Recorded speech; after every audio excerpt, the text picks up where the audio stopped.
স্বেচ্ছাসেবক যিনি নিজের খেয়ে বনের মোষ তাড়িয়ে বেড়ান, যারা নিজের তথাকথিত ক্যারিয়ার কিংবা ভূত ভবিষ্যতের চেয়ে বেশি প্রাধান্য দিতে ভালোবাসেন মানবিকতাকে, মানুষের ভালোবাসা পেতেই যারা মুখিয়ে থাকেন সকল কিছুর ঊর্ধ্বে। আজ আন্তর্জাতিক স্বেচ্ছাসেবক দিবস।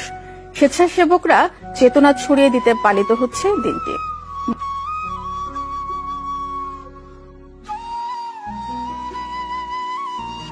আচ্ছা, শুরুতে যেটা বলি, তোমরা এখানে আমাকে বললো স্বেচ্ছাসেবী, মানে স্বেচ্ছায় সেবা দেয় এই ধরনের লোকজন, এদেরকে বাংলাদেশে পাগল বলে।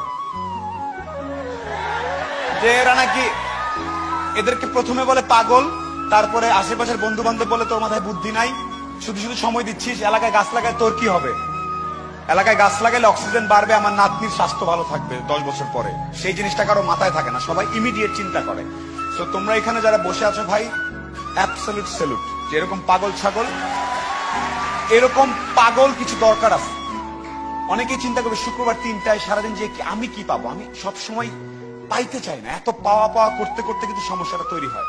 ইমিডিয়েটলি কেউ কিছু একটা করবো, তার বিনিময়ে টাকা দিবে, এটাই আমরা শিখতেছি।